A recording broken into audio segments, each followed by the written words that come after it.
I am Andriy Zayarnyuk. I teach history at the University of Winnipeg, and the book we'll talk about is actually co-authored by me and Ostap Sereda from Ukrainian Catholic University. Book's title is The Intellectual Foundations of Modern Ukraine, the 19th Century. We both worked on the 19th century for quite a while, and we shared some ideas about how this narrative of Ukrainian national history about the 19th century could be slightly revised, changed. We shared the same ideas, and we tried to introduce the same concepts essentially into this kind of synthetic overview of the 19th century. We felt that the 19th century is neglected a bit in today's discussion, of Ukraine's history, how Ukrainians and people outside of Ukraine imagine Ukrainian past. There is this focus on the present, obviously, on recent history, on the 20th century because of the bloody, dramatic events there. But we tried to show that modern Ukrainian nation is actually much older than, either this post-Soviet Ukraine or the 20th century, and it can be traced back to the end of the 18th century to basically the origins of modernity itself, of modern world.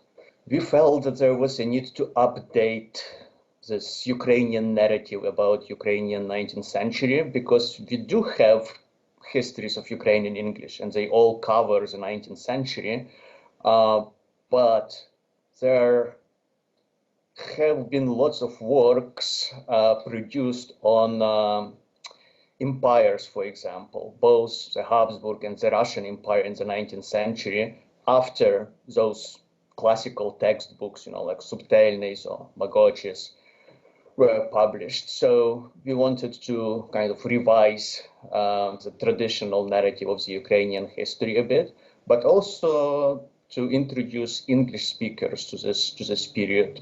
And just like everywhere in Europe, in the Ukrainian case, you can see Enlightenment ideas, and also Romanticism, right? This kind of intellectual era, intellectual trend that came after Enlightenment, replaced Enlightenment.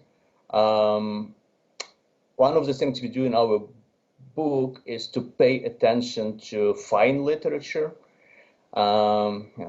poems and novels, which are sometimes left out of the kind of traditional narrative of Ukrainian intellectual history, political ideas, because, for example, we think about Kotlяревsky's Aeneida, right? As the first book published in vernacular Ukrainian, the language people spoke, the language people still speak.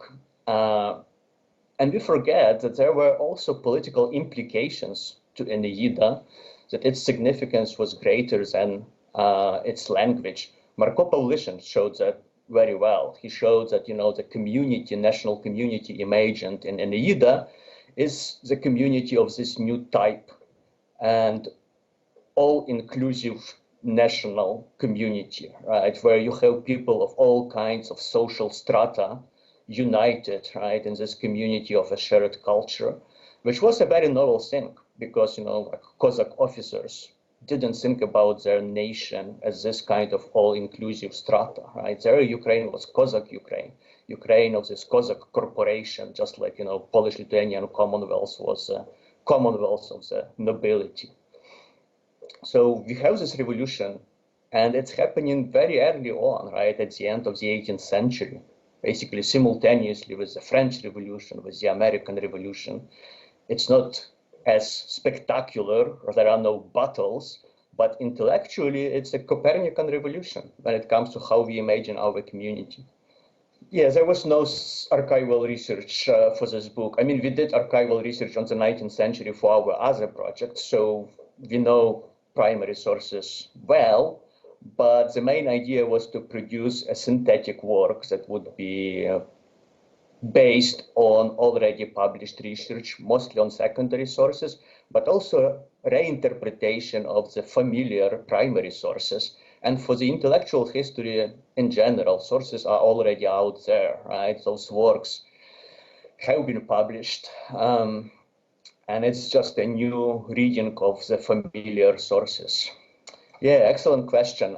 I think for the first half of our narrative, right, till the middle of the 19th century, the most influential thinker is Herder, right? Johann Gottfried Herder, an Enlightenment thinker, but he represents sort of counter-Enlightenment trend in a way, because he became extremely popular with Romantics, right, after his death in this first half of the 19th century. And if you look at the Ukrainian intellectuals, be they ethnographers or historians or just writers, they all read Herder. They all acknowledge that, Herder is a paramount influence for them. You have Ismail Srznevsky, right, the publisher of the so-called Zaporozhian antiquities, collector of Dumas. And if you look at his letters, for example, it's, oh, I had a coffee on my terrace and I read Herder. I had an afternoon siesta and I read Herder. I went to bed with Herder.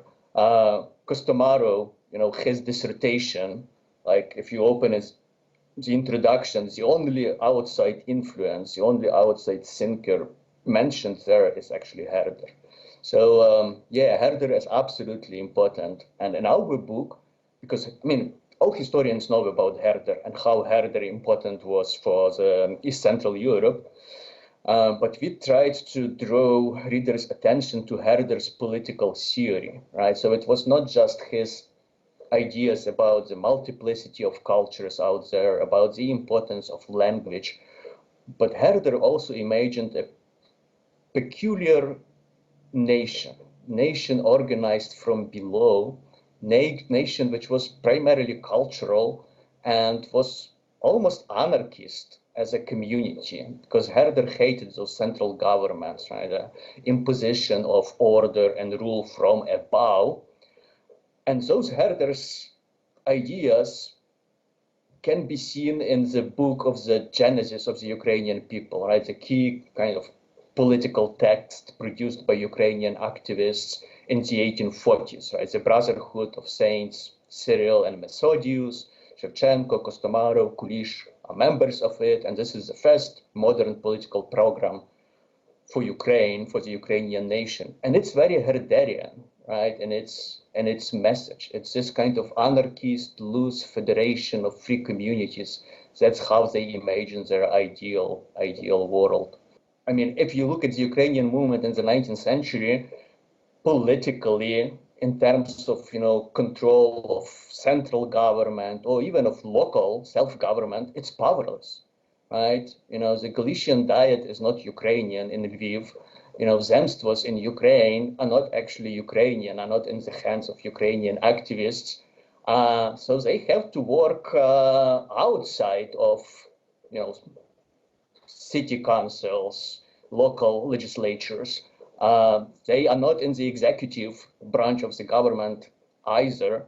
And it's only what we would call today non-governmental organizations, grassroots activism, public sphere, right, which is built outside of the kind of control check of the government. Yes, there is no direct continuity, but, when they imagine their nation, when they think about their self-organization, they are drawing on the same set of myths. Remember the Maidan Revolution and all the references to siege and Cossacks, right? And their self-organization. And in the 19th century, we see exactly the same thing, right? Those national activists imagine their nation as being built on this democratic spirit, self-organization of, siege and various Cossack polities. So, yeah, there is definitely shared, or at least some aspects of the imagination, social imagination in the case of the 19th century, and today's Ukraine are almost identical. One of the things we found was that this 19th century populism has been, again, especially recently, kind of misunderstood and misrepresented. And one of our accomplishments is, I think, to rehabilitate in a way, this Ukrainian populism, narodnictvo, right, as it was called back in the 19th century, because it's not the populism of the kind we have today. It's not the populism of, I don't know, Trump, for example, or even of, Zelensky and his party. They actually tried to work with people, right? The main idea was actually to uplift people intellectually in terms of their, living standards, to prepare them for participation in modern world. So instead of just catering to people's taste, right, they actually tried to work with people. And I think that this ethos of, work with people is lost, right, in present day populism almost completely. Today it's all about, flirting with people, buying people, gaining people's confidence, while, the 19th century populism was completely different. And it was also very modern, because again, people today in Ukraine and also abroad, they are trying to downplay this, right? It's kind of folkish kitsch, people are interested in Ukrainian dance, Ukrainian theater. They are too narrow-minded. It's all about ethnic Ukrainian culture, but it was much bigger than that, right? They were actually creating a new culture, not just being isolated in this old culture of the Ukrainian peasants, of the Ukrainian masses. And what they did was actually very modern. We may, laugh today at this preoccupation with songs, right, with Ukrainian customs and those idyllic pictures of the Ukrainian villages. But back then, in the 19th century, especially at the very beginning, it was revolutionary, right? And it was very unlike the things we see in the 18th century, right, that writers produced in the 18th century. I think their main goal was to prepare people for participation in modern society. And modern society has many aspects. Political democracy is one of them. And this Ukrainian movement was democratic, right, politically, since the very beginning, and till the end of the 19th century. On the eve of World War I, it's probably one of the most democratic national movements in Europe. But it's also about preparing people for modern legal framework, right, where you have individual responsibility, individual subjects who enter into contractual relations with each other. It's about education, which is necessary for participation in modern industry and even modern farming, right? So there are all those aspects of modernity they are trying to prepare their people for. And your question about intelligentsia versus intellectuals is a really big one, right? So intelligentsia is this creation of Eastern Europe, essentially. The word comes from Russian and Polish. I think it was kind of invented, or they started using it almost simultaneously in Polish and in Russian in the 1840s. And to put things like very simply, intelligentsia was about people who are educated, but propertyless in a way, and politically powerless. And intellectuals was the term preferred in the West, right, where intellectuals were better integrated into kind of larger middle classes and also in the political life of their societies. While in Eastern Europe, in the Russian Empire, you have this famous alienation of the educated class from the state, from the government, from the power.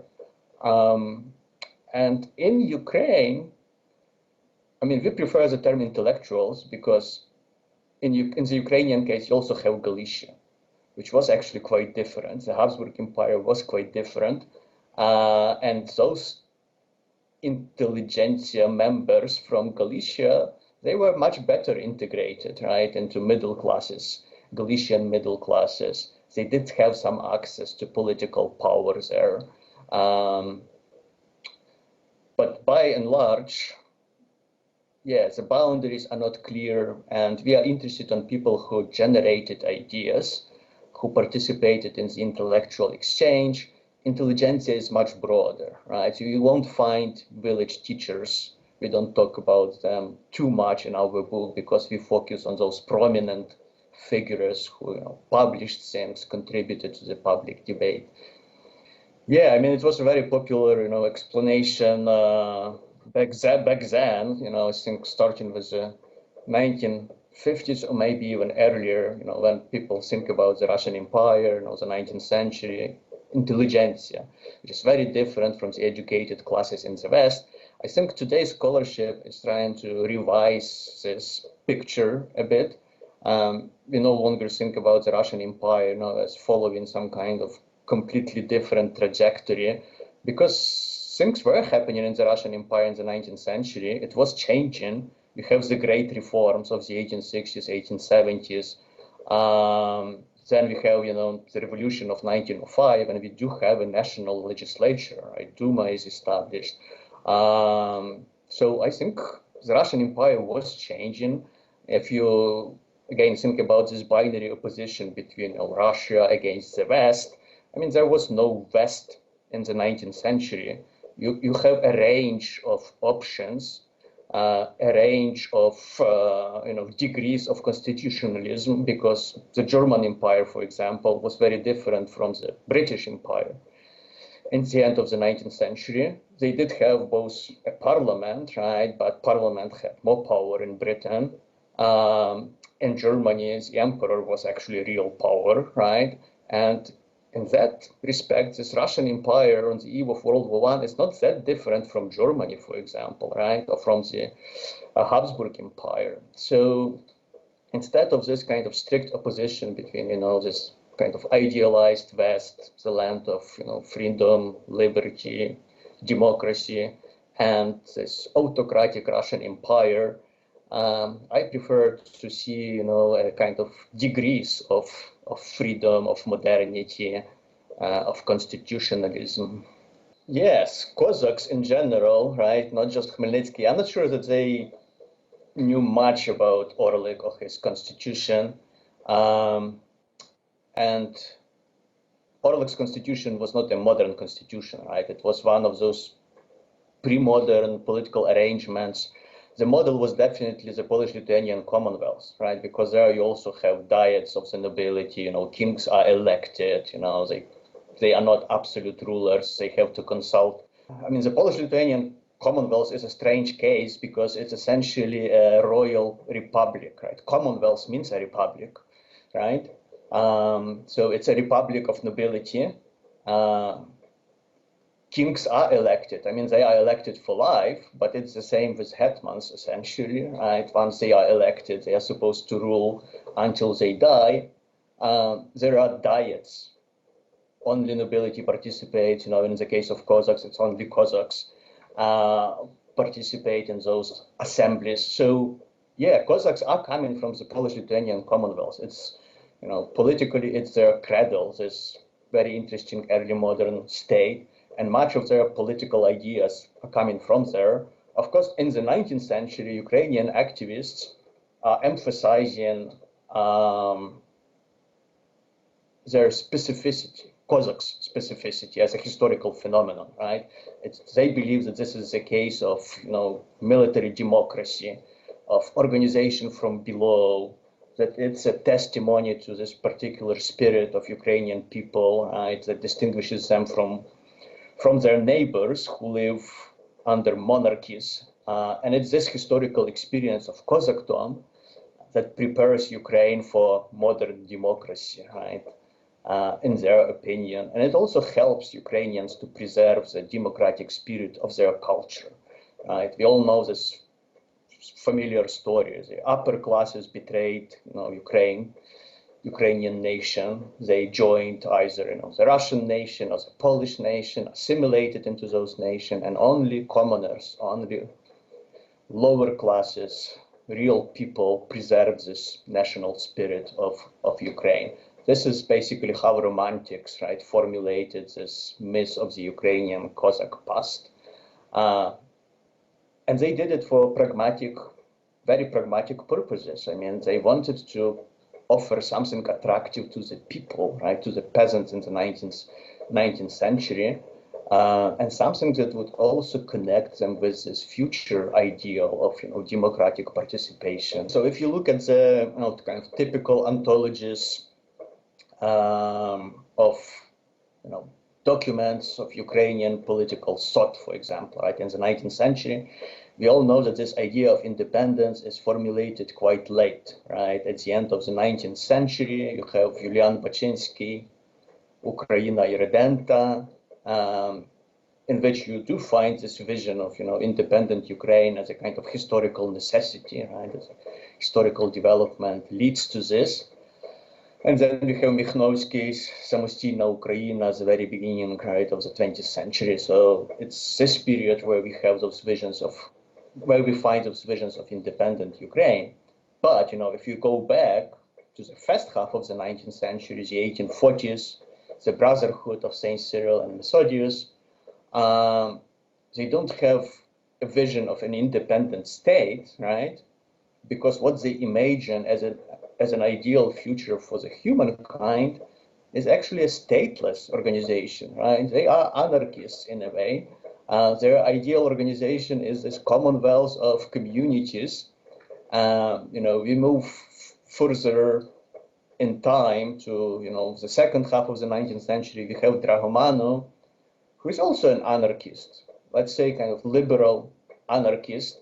And he's also skeptical, right, of this idea. He's not rejecting this idea of an independent state right away. He thinks, yeah, it's an option, but I'm not sure that, it will bring much good to Ukraine, because first of all, to achieve an independent Ukraine in those conditions at the end of the 19th century, one needed an all-European war. Because for Drahomanov, this was the only way, right, to redraw boundaries between those powerful empires. And he was not sure that it was worth it, because it would be, a huge bloodshed. And as we know, Drahomanov was right? Those empires collapsed, boundaries were redrawn only after World War I, right? This huge bloodshed. So Ukrainian activists in the 19th century, they focus on kind of reforming and reconstructing of the existing empires, right? Their kind of near future, their ideal is to transform those empires into federations, right? And then Ukraine could have had an autonomy within this federative structure of reform, rebuilt empires. And for them, for all of them, in Galicia and in the Dnipro, Ukraine, Ukrainian question is not just about Ukrainians. It's about the future of Eastern Europe, right? It's a huge part of the world which is struggling, struggling economically, because it's this kind of zone of underdevelopment, right? It doesn't belong to the core, to the developed capitalist countries. And in terms of social and political structure, it's a bit archaic, right? It's still stuck in this kind of old regime order. So they want to rebuild the whole region, right? All of Eastern Europe, and Ukrainian question won't be solved without this kind of large-scale reconstruction of Eastern European empires. And their goal is federation, political democracy, rule of law.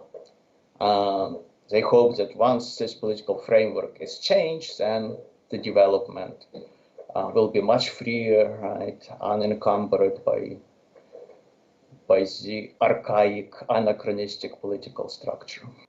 Yeah, there is no artificial connection, but what happens, the key text produced by the Brotherhood, right, this book of the Genesis, was actually unknown to people in the second half of the 19th century, because it was never published, right? They are a clandestine organization. It's a manuscript. The manuscript was confiscated by Russian gendarmes, right? And it was rediscovered only in the 20th century, was published only in the 20th century. So But Drahomanov, he came at his anarchist ideas through Western European thinkers, right? He was reading so-called utopian socialists, right? Saint-Simon, for example.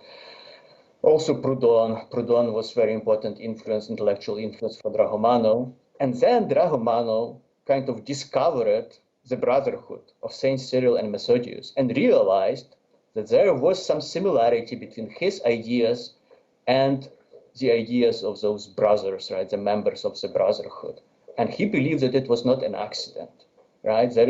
He's not, their pupil, but he's basically arriving at the same or at the similar ideas, at a similar intellectual position independently because of the Ukrainian situation, because of what they both generations see in Ukraine of their time. So for intellectuals, almost all of them, I think all of them, they had other options available for them. For Drahomanov, for example, he didn't have to become a Ukrainian intellectual.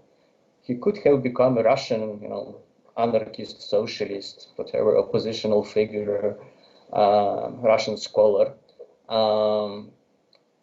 In Galicia, all those Ukrainian activists could have easily become, Polish intellectuals or all Austrian intellectuals. We know that some people, Olga Kubelyanska, for example, right, the famous writer from Bukovina, she started as a German writer, right? Her first works were actually written in German, but then she made this conscious choice and she chose the Ukrainian cause. So when it comes to their individual cultural belongings, they all belong to several cultures, right? But they make this conscious choice of identifying with Ukraine because Ukraine does exist and distinct Ukrainian culture does exist. When they look at people, they see it, right? So the whole ethnographic Ukrainian project of the 19th century is about mapping this really existing culture of people, right? This is what makes Ukraine, the culture of peasants, the culture of Ukrainian villages. And it's different from, their Polish neighbors or their Russian neighbors. And then when Drahomanov looks at this Eastern Europe and he knows that Ukrainian question is part of this larger question, how to rebuild Eastern Europe, he says, look, this is just one huge Eastern European or Northern European plain. There are no natural geographic borders there. Ukraine is not separated from Russia by, mountains, by a range, or by, one big river. Like the only real boundaries in this part of the world are actually boundaries between national cultures. It's the only way to naturally organize this huge part of the world into smaller units is to take those national cultures of people as foundational bricks. And in our book, we do have one chapter, final chapter called Epilogues, and it's about those 19th century ideas in the 20th century, right? Because we argue that you do see them, the Ukrainian Revolution of 1917, 1921, it's all informed by the 19th century. And, even if you look at the collapse of the Soviet Union, do you remember, late 1980s, how it all started? It's again language, Товариство української мови імені Шевченка. If you look at the leaders of the Ukrainian movement, it's writers, again, just like in the 19th century. So there is a lot of connections, reverberations of those 19th century ideas. And I think they're their main goal, right? Rebuilding Ukraine and rebuilding this larger region around Ukraine, making Ukraine part of the modern world, fully integrated into it, not some kind of, not leaving it as some kind of peripheral province. This is still our project today.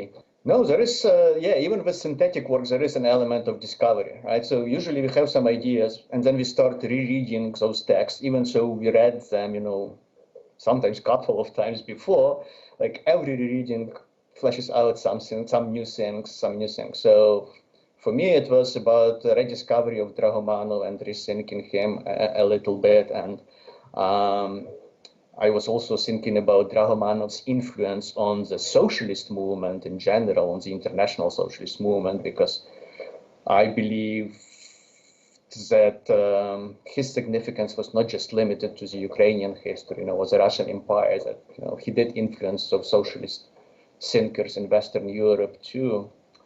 And also Herder, right? And Herder's influence, Herder's political theory. Those were things basically we discovered in the process of writing this book, researching for this book. This was not something, you know, we had in our mind before we started working on it. I mean, some people think about this Brotherhood of Saint Cyril and Methodius as just a kind of regional or national variations of the larger Russian Slavophilism. Because you have a bunch of intellectuals in Russia who are also inclined to this, you know, vision of not quite anarchistic, but kind of self-governing communities, which were, according to them, kind of traditional way of Slavs, right, to govern themselves. And then the state was introduced from the West, right, by the Normans, by the Scandinavians, or Germans, and so on and so on. And they are dreaming about some kind of federation of Slavic peoples, and they are in a position to Tsar, right, to autocracy.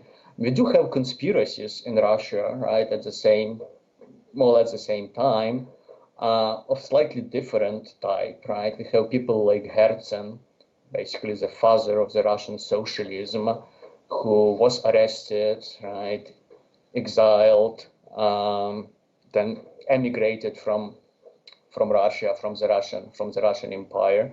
So there are parallels, and people in Russia, people in Poland, they are also thinking about Ukraine, right? For them, Ukraine is also very important for their national projects, for the future of Russia or of Poland. I mean, there is this old but still excellent book by Saunders about, you know, Ukrainian impact on Russian culture.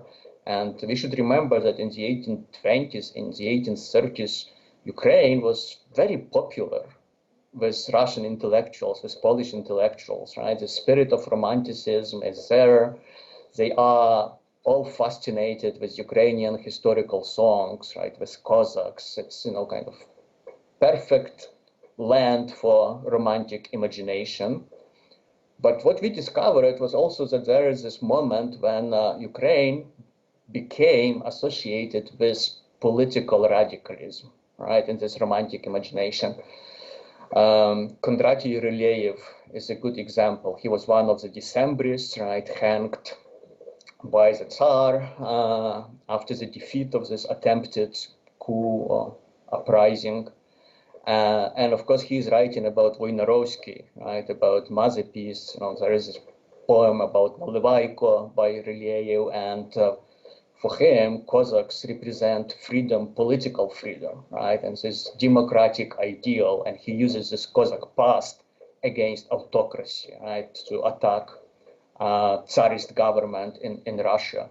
And the same in Poland, right? We know that, you know, for Poland, Haidamaka uprisings, for example, were, you know, terrible event in the history of the Polish-Lithuanian Commonwealth, right? You have this rebellion of the masses, bloody rebellion. But in the 1830s, we have Polish revolutionaries who sort of identify with Haidamakas. There is a community of Polish revolutionaries in England in exile, and they call themselves Hromada Umań because of the you know, storming of Umań by the Haidamakas in 1768, and, you know, the event which is known as a massacre of Umań.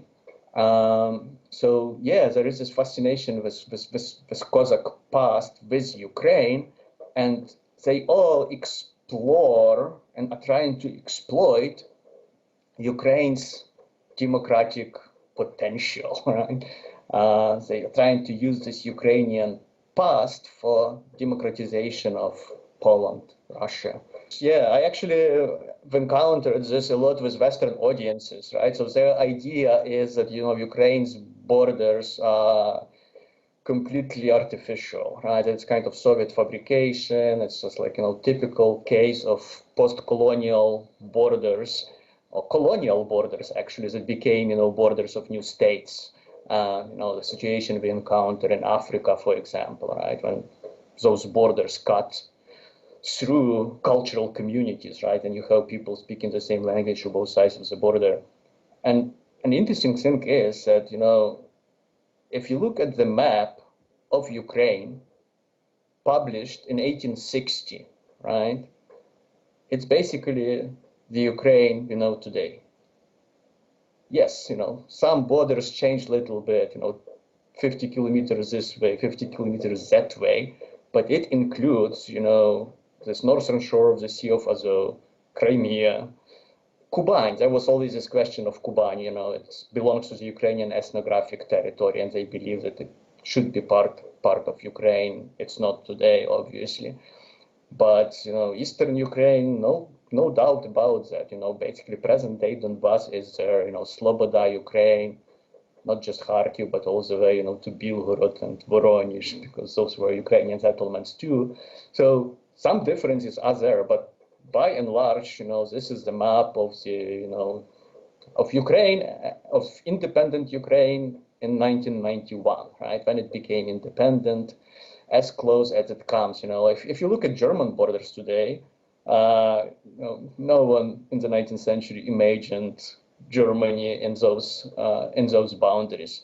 While in the case of Ukraine, there is actually a greater continuity between its present-day borders and this 19th century national project.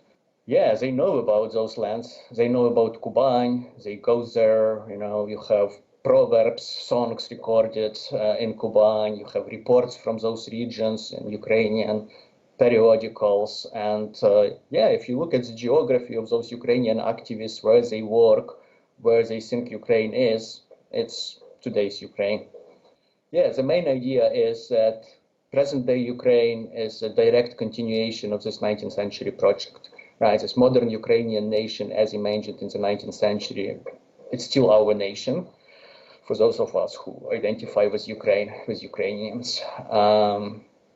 And yes, those 19th century ideas are still very relevant for today, for our concerns, for our struggles.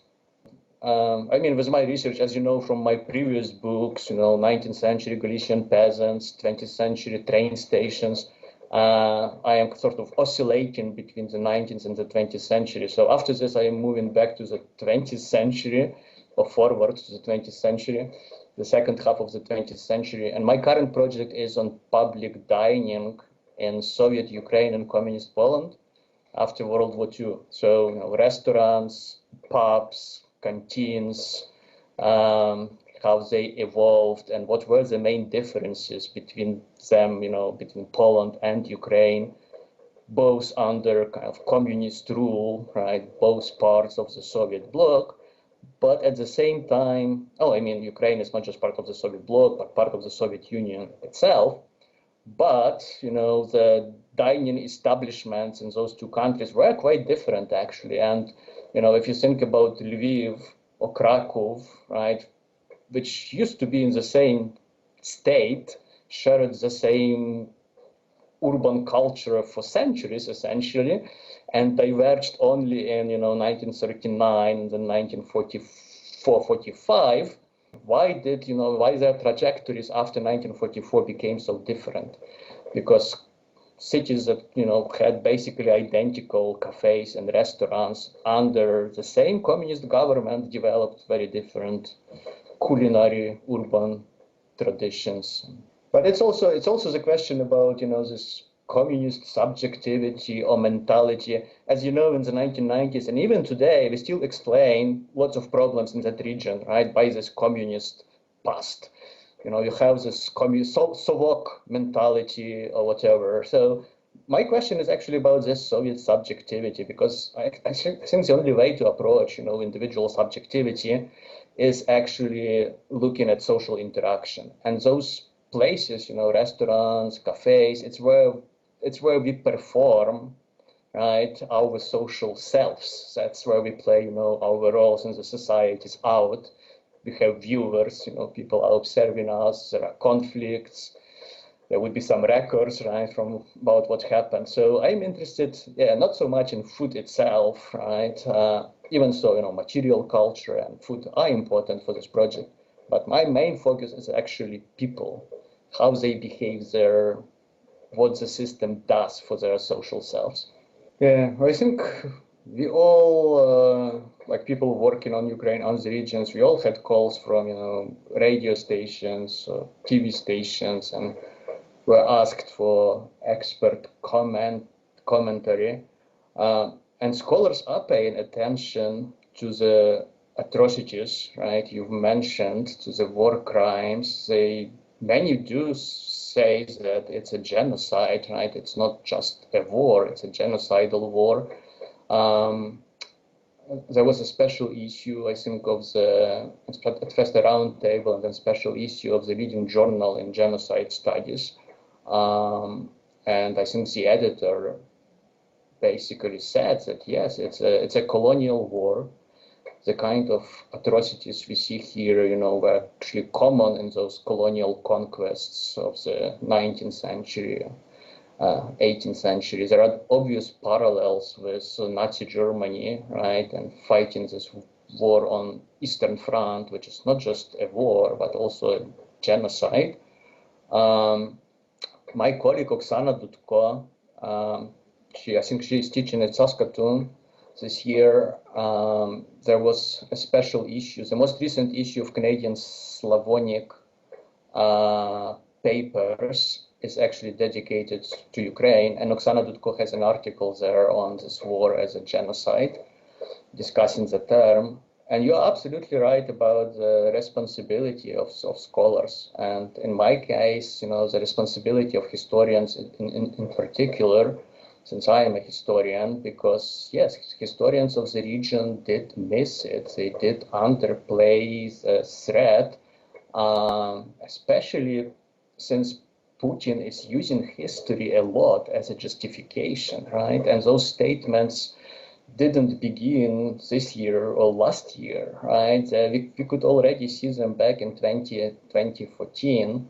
So, I agree that historians, at least, many historians of the region do share some moral responsibility for what's happened, because they should have been more vocal, should have taken a much stronger stance against Putin and his misuse of history,